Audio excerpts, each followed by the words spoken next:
போல் பாலபாஸ்கரன் கொடுக்கும் சிலுவையின் செய்தியை கேட்டுக்கொண்டிருக்கும் யாவரையும் இச்செய்தி மூலமாக சந்திப்பதில் பெரும் மகிழ்ச்சி அடைகிறோம். கர்த்தராகிய இயேசு கிறிஸ்துவனுடைய கிருபையும் தேவனுடைய அன்பும் பரிசுத்த ஆவியானவருடைய ஐக்கியமும் உங்கள் அனைவரோடும் கூட இருப்பதாக. ஆமென்.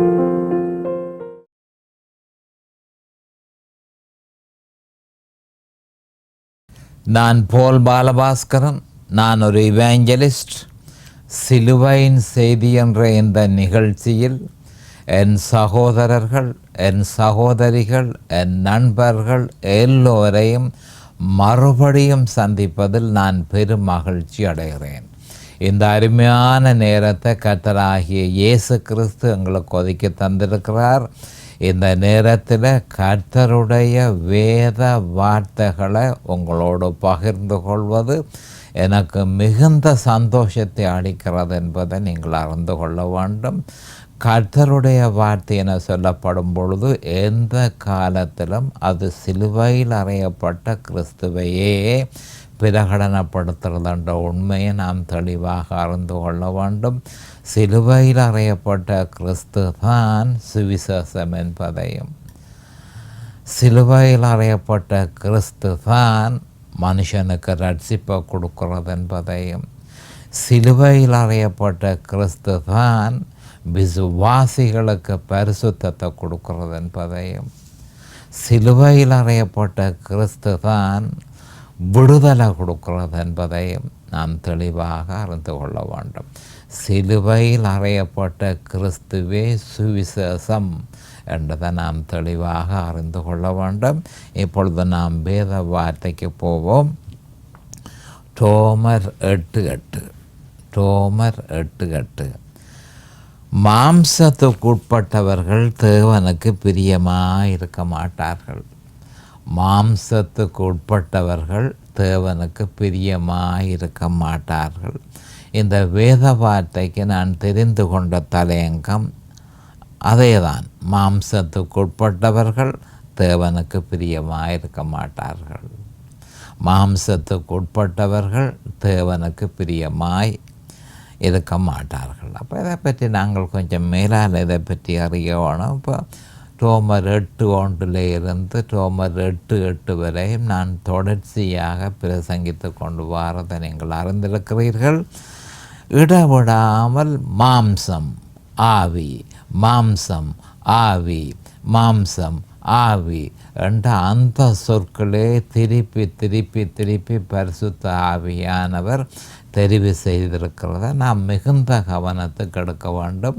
காரணம் என்னென்று சொன்னால், மனுஷகுலத்தின் பிரச்சனை பாவம், அதுக்கு தீர்வு சிலுவையில் அறையப்பட்ட கிறிஸ்து.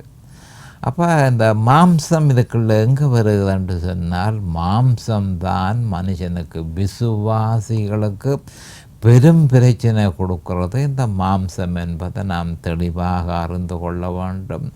ஆபிரகாம் மாம்சத்தில் தீர்மானம் எடுத்து பெரியொரு சங்கடத்தை தனக்கு ஏற்படுத்தினது மட்டுமல்ல, அதாவது விசுவாசிகளுக்கே ஒரு பெரிய ஒரு கஷ்டத்தை ஏற்படுத்தினதை நாங்கள் அறிந்திருக்கிறோம். மற்றது யாக்கோபு மாம்சத்தில் தீர்மானம் எடுத்ததை நாங்கள் பார்த்திருக்கிறோம். ஈசாக்கு மாம்சத்தில் தீர்மானங்கள் எடுத்ததை பார்த்திருக்கிறோம். தாவீது மாம்சத்தில் தீர்மானங்கள் எடுத்ததை பார்த்திருக்கிறோம். சவுல் முழுதுமாக மாம்சத்திலேயே செயல்பட்டதை அறிந்திருக்கிறோம். இப்படியாக விசுவாசிகள் மாம்சத்தில் செயல்படுவது ஏதோ ஒரு வழியில் இந்த பிரச்சனை ஒரு பெரிய ஒரு பிரச்சனையாக இருக்கிறபடியினால் பரிசுத்த ஆவியானவர் அது என்னால் தான், பரிசுத்த ஆவியினால தான் மாம்சத்துக்கு தீர்வு காண முடியும். ஆனபடியால் மாம்சம் என்ற பிரச்சனையை நாம் தெளிவாக அறிந்திருக்க வேணும். அதுக்கு தீர்வு சிலுவையில் அறையப்பட்ட கிறிஸ்து. அதை நடைமுறைப்படுத்துகிறது பரிசுத்த ஆவியானவர். இந்த விஷயத்தை நாம் தெளிவாக அறிந்து கொள்ள வேண்டும். இப்பொழுது நாம் ஜெபத்திற்கு கடந்து செல்லுவோம். அருமையான எங்கள் பிதாவே, உமக்கு ஸ்தோத்திரம். பரலோகத்தின் தேவனே மக்கண்டண்டைக்கும் சோஸ்திரம். உம்முடைய குமாரன் இயேசு கிறிஸ்துவ பலியாக சிலுவையிலே ஒப்பு கொடுத்து அவருடைய விலையேறப்பெற்ற இரத்தத்தினால் தேவரீர் நீதங்கள் எல்லோரையும் மீட்டு கொண்டீர். அதற்காக மக்கண்டண்டைக்கும் சோஸ்திரம் பிதாவே. காலதோறும் உம்முடைய கிருபைகள் புதியவைகளாய் இருப்பதற்காக சோஸ்திரம். கிருபையினாலும் இரக்கங்களினாலும் தேவரீர் நீரங்களை முடிசூட்டினீர். அதற்காக நன்றைக்கும் சோஸ்திரம். உம்முடைய உண்மைகள் புதியவைகளாக இருப்பதற்காக உமக்கண்டண்டைக்கும் சோஸ்திரம். நாங்கள் நிர்மூலமாகாமல் இருப்பது உம்முடைய கிருபையே. அதற்காக நன்றைக்கும் சோஸ்திரம் பிதாவே. அருமையான பிதாவே, இந்த நேரத்தில் இதனை கேட்டுக்கொண்டிருக்கும் என் சகோதர சகோதரிகள் நண்பர்கள் எல்லோரையும் தேவரீர் ஆசீர்வதித்து அபிஷேகித்து அவர்களுக்கு பிரகாசமான மனக்கண்களை கொடுத்து உம்முடைய வேத வார்த்தைகளை அறிந்து கொள்ளக்கூடிய பாக்கியத்தையும் அவர்களுக்கு கொடுத்தருள வேணுமென்றும் அதே நேரம் அடியேனையும் அபிஷேகித்து உம்முடைய வேத வார்த்தைகளை நிதானமாக போதிக்கத்தக்கதாக உம்முடைய பரிசுத்தாவியானவர் அவரே முன்னின்று போதனையை செய்ய வேணுமென்று இயேசு கிறிஸ்துவின் நாமத்தினால் கேட்டுக்கொள்கிறேன் பிதாவே. ஆமேன் and amen and amen. Hallelujah, hallelujah, hallelujah. Thank you Jesus. Praise the Lord, praise the Lord, praise the Lord. Hallelujah. Thank you Jesus. இப்போ நாம் அறிந்து கொள்ள வேண்டிய விஷயம், முதலாவதாக நாம் அறிந்து கொள்ள வேண்டிய விஷயம் என்னென்றால், மாம்ச சிந்தை தேவனுக்கு எதிரான பகையாக இருக்கிறபடியினால். அப்போ விசுவாசிகளாக, அப்போ எந்த காலத்திலும் அவ்விசுவாசிகள் மாம்ச சிந்தை உடையவர்களாக இருக்கிறார்கள். ஆனால் வேதனைக்குரிய விஷயம், கிறிஸ்தவர்கள் மாம்ச சிந்தை உடையவர்களாக இருக்கிறார்கள், ஆவிக்குரிய சிந்தை உடையவர்களாக இருக்கிறார்கள். மாம்சத்திலேயும் செயற்படுகிறார்கள், ஆவியிலேயும் செயற்படுகிறார்கள். அது அப்படி இருக்கக்கூடாது. விசுவாசிகள் எந்த காலமும் ஆவிக்குரிய சிந்தை உடையவர்களாக இருக்க வேணும், ஆவிக்கேற்றபடி அவர்கள் நடந்து கொள்ள வேணும். இதுதான் தேவனுடைய எதிர்பார்ப்பு. ஆனால் அநேகமான கிறிஸ்தவர்கள் மாம்ச சிந்தை உடையவர்களாக இருக்கிறார்கள். அப்போ மாம்ச சிந்தை தேவனுக்கு எதிரான பகையாக இருக்கிறபடியினால் மாம்ச சிந்தையை உடையவர்கள் தேவனுடைய நியாய பிரமாணத்துக்கு கீழ்ப்படியாமலும் கீழ்ப்படியக்கூடாமலும் இருக்கிறார்கள். அப்போ அவர்களால் தேவனுடைய பிரமாணங்கள் ஒன்றையும் செய்ய முடியாமல் இருக்கிறது. ஏனென்றால் மாம்ச சிந்தை தேவனுடைய பிரமாணத்தை செய்ய விடுவது இல்லை என்பதை நாம் தெளிவாக அறிந்து கொள்ள வேண்டும். அப்போ அதுக்கு காரணம் என்ன என்று சொன்னால், நாம் அறிய வேண்டிய விஷயம், இந்த மாம்ச சிந்தை அதாவது விசுவாசிகளில் ஆப்பரேட் பண்ணுறதுக்கு நடைமுறைப்படுத்தப்படுகிறதற்கு காரணம் என்ன? மாம்ச சிந்தை நடைமுறைப்படுத்தப்படுகிறதற்கு முக்கிய காரணம் என்னென்று சொன்னால், அவர்கள் கிறிஸ்துவின் சிலுவைக்கு அப்பால் சென்று, பியாண்ட் த கிராஸ், கிறிஸ்துவின் சிலுவைக்கு அப்பால் சென்று வாழ முயற்சிப்பதனாலும் தேவனால் நியமிக்கப்பட்ட வழிமுறையை உதாசீனம் செய்வதாலும். அப்போ என்ன தேவனால் நியமிக்கப்பட்ட வழி?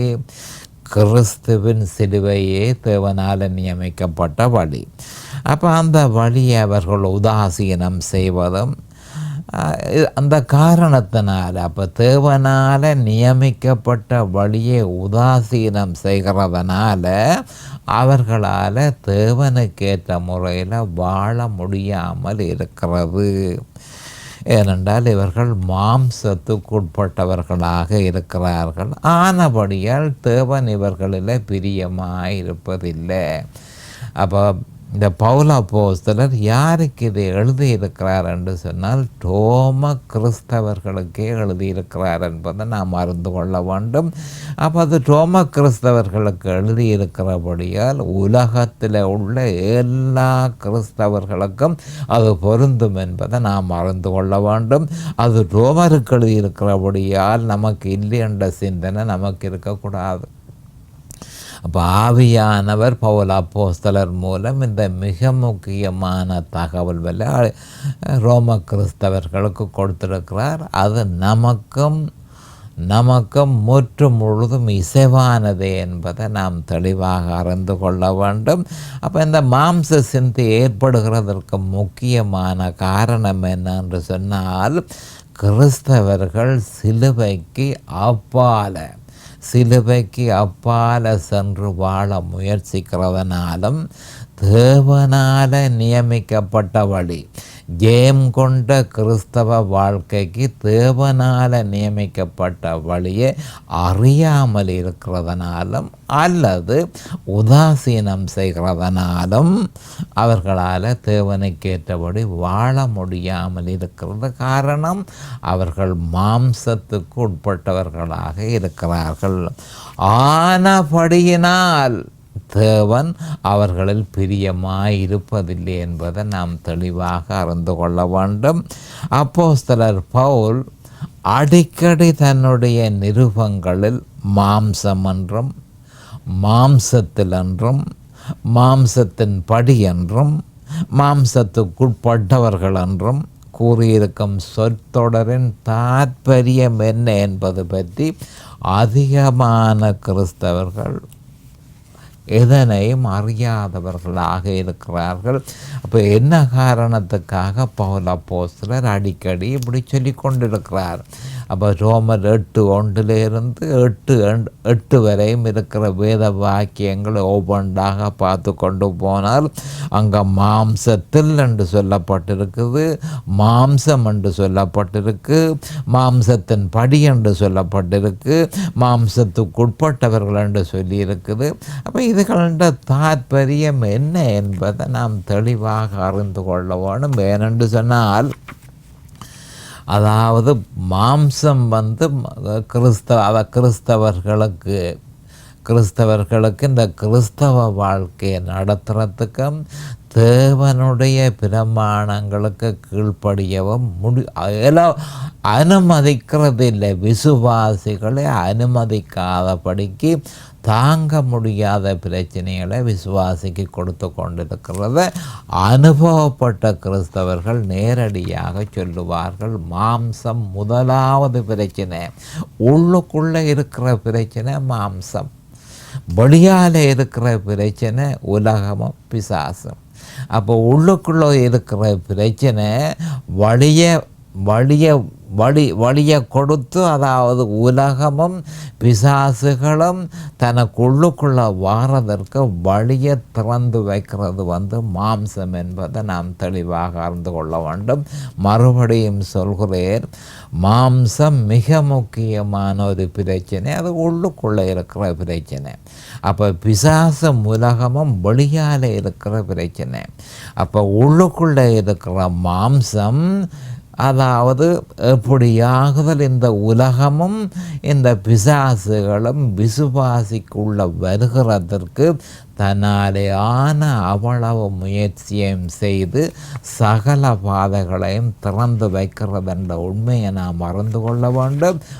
ஆனபடியால் மாம்சம் உடனடியாக கிறிஸ்தவனுடைய முக்கியமான வேலை மாம்சம் கட்டுப்பாட்டுக்குள்ளே கொண்டு வர வேணும்.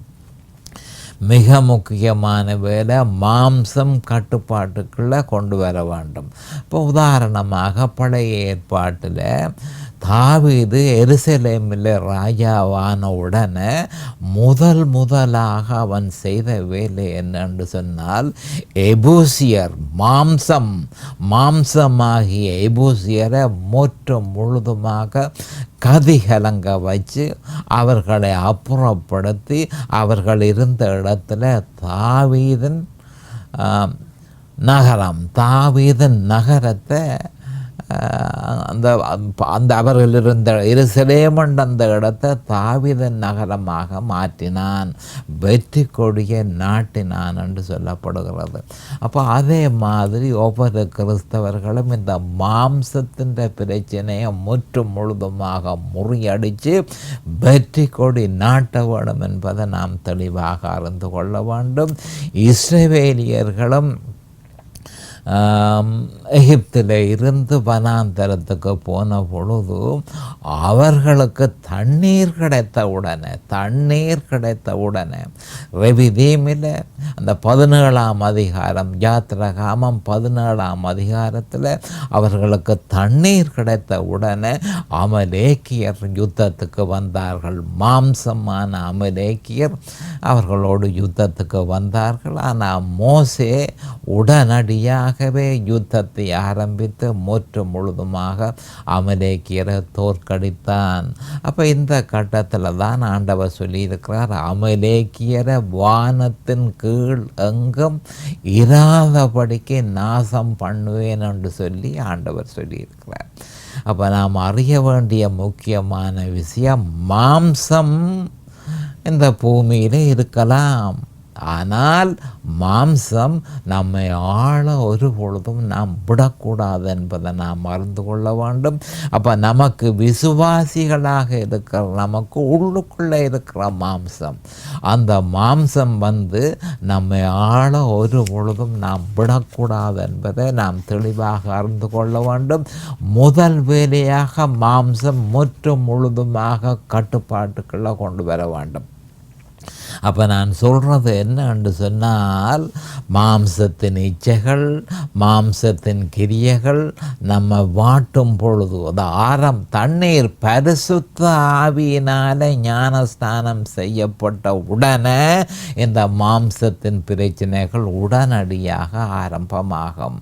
அப்போ ஒரு கிறிஸ்தவன் உடனடியாக தன்னில் மாம்சத்தின் இச்சைகள், மாம்சத்தின் கிரியைகள் ஆரம்பமாகும் பொழுது மாம்சத்தினுடைய பிரச்சனை என்னில் ஆரம்பமாகிவிட்டது என்று சொல்லி அவன் உடனடியாக நடவடிக்கை எடுத்து தன்னுடைய சொந்த முயற்சியினாலே அதை அகற்ற அவனால் இயலாது. ஒரு கிறிஸ்தவனால் தன்னுடைய சொந்த முயற்சியினால் மாம்சத்தின் இச்சைகள், மாம்சத்தின் கிரியைகளை கட்டுப்பாட்டுக்குள்ளே கொண்டு வர முடியாது. தேவன் அதை வெளியரங்கமாக விடுறார். ஏனென்று சொன்னால், கிறிஸ்தவர்களை நீங்கள் அறிந்து கொள்ளுங்கள், மாம்சத்தின் கிரியைகள் உங்களில் வேலை செய்யும் பொழுது நீங்கள் மாம்சத்தில் நடக்கிறீர்கள் என்பதை நீங்கள் அறிந்து கொள்ளுங்கள். அப்போ அறிந்து கொண்டு அதற்கு தேவையான நடவடிக்கையை எடுக்க வேண்டியது உங்களுடைய கடமை. அப்போ என்ன செய்வீர்கள்? கிறிஸ்தவர்களாக இருக்கிற நீங்கள் மாம்சத்தின் கிரியைகள், மாம்சத்தின் இச்சைகள் தலை தூக்கும் பொழுதெல்லாம் தேவனால நியமிக்கப்பட்ட வழி என்ன, தேவனால நியமிக்கப்பட்ட வழி என்ன என்பதை அறிந்து அந்த வழி மூலம் மாம்சத்தை முற்று முழுதுமாக கட்டுப்படுத்தி மாம்சத்தை வெற்றி கொண்டு மேற்கொண்டு, அதாவது வெற்றி கொடியை நாட்ட வேணும் என்று தேவன் எதிர்பார்க்கிறார்.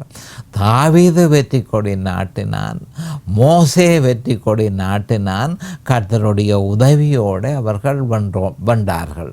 அதே மாதிரி கிறிஸ்தவர்களும் மாம்சம் மிக முக்கியமான பிரச்சனை என்பதை அறிந்து பூரண வெற்றியை அவர்கள் நிலநாட்ட வேணும், வெற்றி கொடி நாட்ட வேணும். இல்லையோ மாம்சம் அவர்களை வெற்றி கொண்டு அது வெற்றி கொடி நாட்டு மண்டதை நாம் அறிந்து கொள்ள வேணும். அருமையான உதாரணம் சவுல் ராஜா மாம்சத்தில் செயல்பட்டு மாம்சத்தை வெற்றி கொள்ள முடியாமல் போனபடியால் பெலிஸ்தியர்கள் சவுலை கொன்றார்கள் என்று பற்றி சொல்லப்பட்டிருக்குது. அப்போ சவுல் முற்றும் முழுதுமாக, சவுலும் அவனுடைய குமாரன் யோனத்தானும் முற்றும் முழுதுமாக கில்போவா பர்வதத்தில் அவர்கள் கொல்லப்பட்டார்கள் என்று சொல்லப்பட்டிருக்கு. அப்போ அதுக்கு காரணம் என்ன? மாம்சத்துக்கு சவுல் ராஜா இடம் கொடுத்தபடியினால் மாம்சத்தை அவரால் மேற்கொள்ள இயலாதபடியால் பெலிஸ்தியர்களாகிய மாம்சம் சவுல் ராஜாவை வெற்றி கொண்டதை நாம் வேதத்திலே அறியக்கூடியதாக இருக்குது. 1 சாமுவேல் 31 அதிகாரத்தில் தெளிவாக சொல்லப்பட்டிருக்கிறது. ஆனபடியால் கிறிஸ்தவர்கள் மாம்சத்தை வெற்றி கொள்ள வேணும். ஆனபடியால் தான் பரிசுத்த ஆவியானவர் ஆவியின் சிந்தையின்படி பரிசுத்த ஆவி என்ன சொல்கிறாரோ அந்த வழியை நீங்கள் பின்பற்றி பூரண வெற்றியை நீங்கள் நிலைநாட்ட வேணும். அதுக்காகத்தான் ஆவியும் மாம்சமும் ஆவியின் மாம்சமும். அப்போ 2 டைம் பற்றி அடிக்கடி பரிசுத்த ஆவியானவர் இந்த ரோமர் 8 அதிகாரத்தில் கொண்டு வந்திருக்கிறத நாம் கவனத்துக்கு எடுத்துக்கொள்ள வேண்டும். அப்போ மாம்சம் என்ன மாதிரி என்றால் விசுவாசிகளுக்கு பெரிய ஒரு இடைஞ்சலாகவும் பெரிய ஒரு இடர்களாகவும் அது இருக்கிறது. அப்போ மாம்சம் எப்போ நம்மள செயல்படுகிறது என்பதை நாம் அறிவோம் என்று சொல்லி கிறிஸ்தவர்கள் கேட்பார்கள். மாம்சம் செயல்படுவதாக இருந்தால் அதை இலகுவாக கண்டுகொள்ள முடியும், இல்லையோ காண முடியாது. பரிசுத்த ஆவியினாலே ஞானஸ்நானம் செய்யப்பட்டு ஞானஸ்நானம் செய்யப்பட்டதற்கு அடையாளமாக அந்நிய பாஷையை ஒரு கிறிஸ்தவன் பேசும் பொழுது அவன் உடனடியாக தனக்கெதிராக தனக்குள்ள ஏதோ ஒரு சில சக்திகள் கர்த்தருடைய வழியை பின்பற்றாத படிக்கு பெரும் தடையாக இருந்து அதற்கு எதிரான புத்திமதிகளை இடவிடாமல் சொல்லி கொண்டிருக்கிறத அவன் அறிந்து கொள்ளலாம். அப்போ அதில் இருந்து அப்போ இதை எப்போ அறியலாம் என்று சொன்னால் பரிசுத்த ஆவியினாலே ஞான ஸ்நானம் செய்யப்பட்டு அதற்கு அடையாளமாக அந்நிய பாஷையை பேசும் பொழுதே ஒருவன் வேதத்தில் சொல்லப்பட்டதற்கேற்ப பரிசுத்த ஆவியினாலே ஞான ஸ்நானம் செய்யப்பட்டிருக்கிறான். அப்போ சில பேர் உடனடியாக சொல்லுவார்கள், அதாவது அந்நிய பாஷையை நான் பேசுகிறதில்லை, ஆனால் நான் பரிசுத்த ஆவியினால் நிரப்பப்பட்டிருக்கிறேன் என்று. அப்படி அல்ல. பரிசுத்த ஆவியினால் நிரப்பப்பட்டால் தேவனுடைய வேத வார்த்தையின்படி அடையாளமாக அந்த விசுவாசி அந்நிய பாஷையில் பேசுவான் என்று சொல்லி தெளிவாக சொல்லப்பட்டிருக்குது.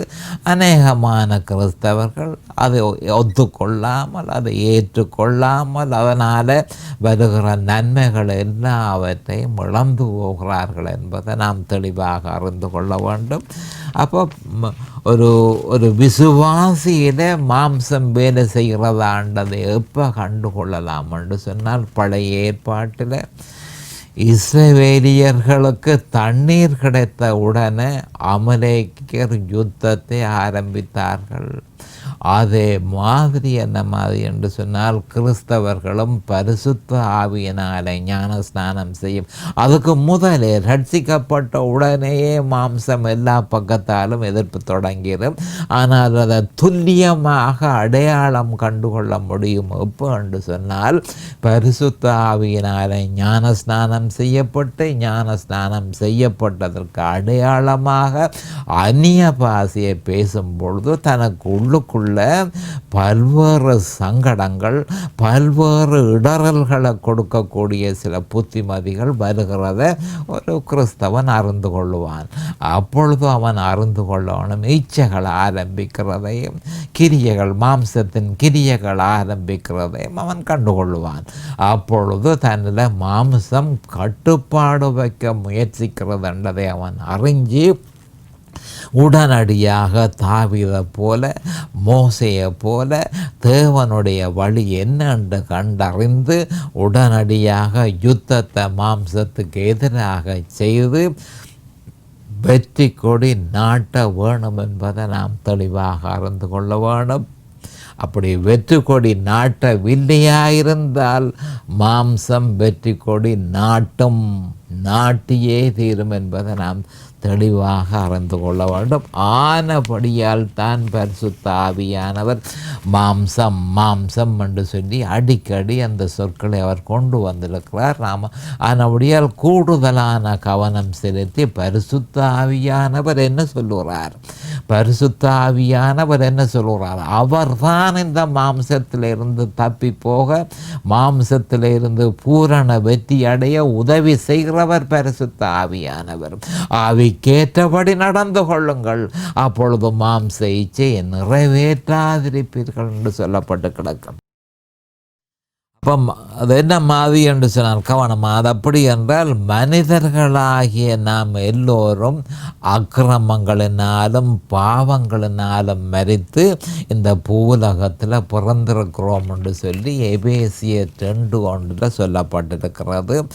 ஆவியில் மரித்து தேவனை அறவே அறியாதவர்களாகவும் தேவனை விட்டு பிரிந்தும் நாம் இருக்கிறோம். அது ஒவ்வொரு மனுஷருக்கும் இதே கதிதான்.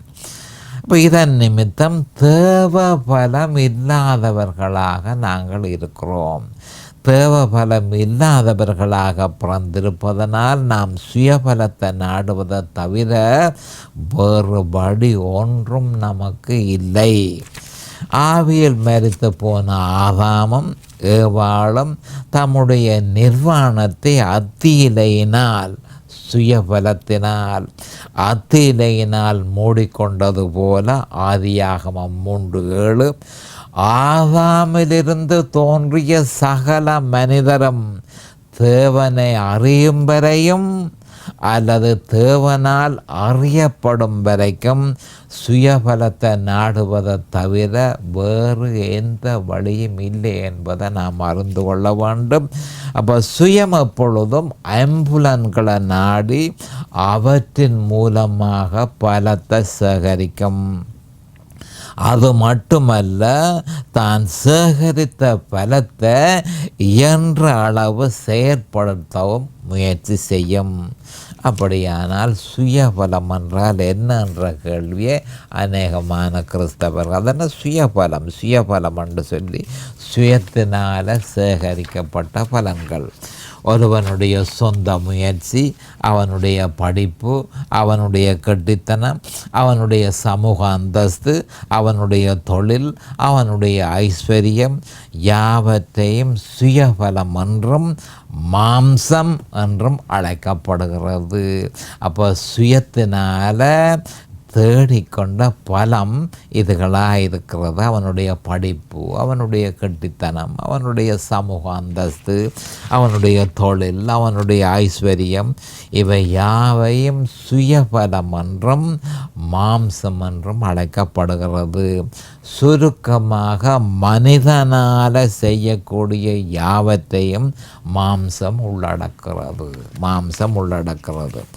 இப்படியாக அவன் வாழ்வதற்கு தேவனை அறியாத அவனுடைய பெற்றோர்களும் பாடசாலைகளும் சர்வகலாசாலைகளும் அரசுகளும் தொழிற்சங்கங்களும் தொழில்துறை சம்பந்தப்பட்ட சகல ஸ்தாபனங்களும் பாரிய பங்களிப்பை அளிக்கிறது என்பதை நாம் அறிந்து கொள்ள வேண்டும். அப்போ இந்த மாம்சத்தில் பலத்தை சேர்க்கிறதற்கு இவைகள் முக்கிய பங்களிப்பை கொடுக்கிறது என்ற உண்மையை நாம் அறிந்து கொள்ள வேண்டும். அதில் தவறு இருப்பதாக தெரியவில்லை. ஏனெனில் நாம் எல்லோரும் மாம்சமாக இருக்கிறோம், மாம்சத்தில் செயற்படுகிறோம், மாம்சத்தில் நாம் வாழ்கிறோம், நாம் மாம்சமாக இருக்கிறோம். நாம் இந்த பூலோகத்தில் பிறந்து வரும் பொழுதே நாம் மாம்சமாக செயல்படுகிறோம். இப்போ இது பற்றி இன்னும் கொஞ்சம் தெளிவாக நாம் அறிந்து கொள்வதற்கு ஏதுவாக அது வரைக்கும் கர்த்தராகிய இயேசு கிறிஸ்துவின் நாமத்தினால் நான் உங்களை ஆசீர்வதிக்கிறேன். அவருடைய கிருபையும் அவருடைய இரக்கமும் உங்களுக்கு தாராளமாக கிடைப்பதாக இயேசுவின் நாமத்தில் பரிசுத்த பிதாவே. ஆமேன் அண்ட் ஆமேன் அண்ட் ஆமேன். இந்த சிலுவையின் செய்தியை கேட்பவர்கள் அதன் ஆவிக்குரிய பலனை பூரணமாக அடைய வேண்டும் என்பதே நம்முடைய பிரார்த்தனையாகும். தொலைபேசி மூலம் தொடர்பு கொள்ள விரும்புவோர் 647-465-1224 மூலமும், இமெயில் மூலம் தொடர்பு கொள்ள விரும்புவோர் paulbalabaskaran@gmail.com மூலமும் தொடர்பு கொள்ளலாம்.